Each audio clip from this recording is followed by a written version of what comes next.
Bientôt 9h30 sur Europe 1, le journal des médias, Jérôme Ivanichenko. Et à la une ce matin, David Pujadas s'exprime pour la première fois depuis son éviction du 20h de France 2. Un plan social annoncé chez Canal+. Et enfin, les premiers détails sur la nouvelle saison de L'Amour est dans le pré, bientôt de retour sur M6.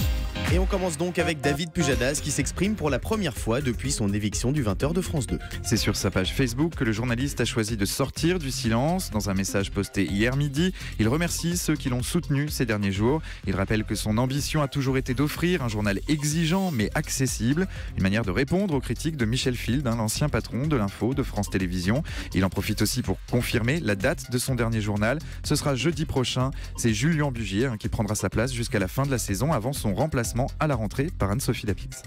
Un plan social chez Canal+. C'est une information publiée ce matin par le site internet Les Jours. L'annonce de ce plan social devrait être faite dans la matinée aux salariés réunis en CE extraordinaire. Il touchera un centre d'appel de Canal+ installé à Saint-Denis et pourrait toucher 250 personnes. L'amour est dans le pré revient très bientôt sur M6. La 12e saison du speed dating rural de M6 débarquera sur nos écrans le lundi 19 juin prochain. Une saison marquée par la grande sensibilité des agriculteurs en quête d'amour. C'est la particularité relevée par Karine Le Marchand qui se confie au micro européen d'Elsa Minot.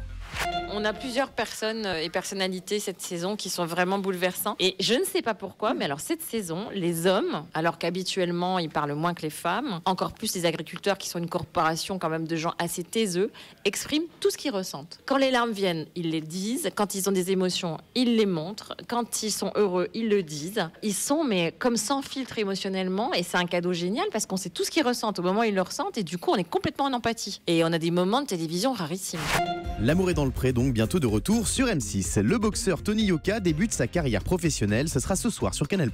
Champion olympique à Rio, Tony Yoka monte sur le ring pour affronter Travis Clark. Un premier combat pro qui se déroulera ce soir au Palais des Sports de Paris. À suivre en effet à partir de 21h sur Canal+. La chaîne cryptée avec laquelle le boxeur a signé un contrat d'exclusivité de 4 ans. Un accord signé grâce à l'intervention de Cyril Hanouna, comme le raconte Tony Yoka au micro européen d'Elsa Minot.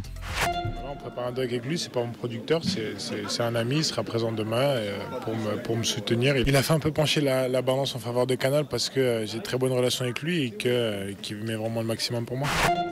TMC pourrait diffuser le concert d'Ariana Grande à Manchester.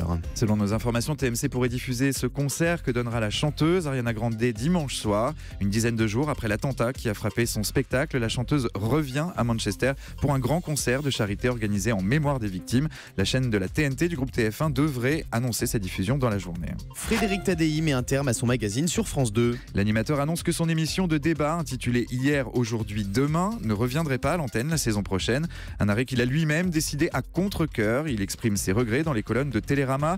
Il déplore un manque de communication de la part de la chaîne. Personne ne connaissait l'heure et le jour de diffusion, explique Frédéric Tadei. La dernière sera diffusée mercredi prochain sur France 2 à minuit 15. Christian Quesada à l'assaut de Fort Boyard. Et oui, le plus grand champion de l'histoire des 12 coups de midi va participer à Fort Boyard. Il est en ce moment même sur le tournage de l'émission. À ses côtés, Laurent Ournac, Laurent Kérusoré, Géraldine Lapalu et notre cher animateur Thomas Joubert, ce qui explique son absence ce matin. Christian sera-t-il aussi fort face au père Fouras que face à Jean-Luc Reichmann? Réponse dans le courant de l'été. Thomas Joubert qui s'apprête à rentrer dans le fort dans quelques instants et je le dis à la production parce que le tournage n'a pas encore commencé. Thomas Joubert a une peur bleue des migales, donc surtout mettez-lui des migales. Vous êtes pas sympa. On termine avec le chiffre du jour.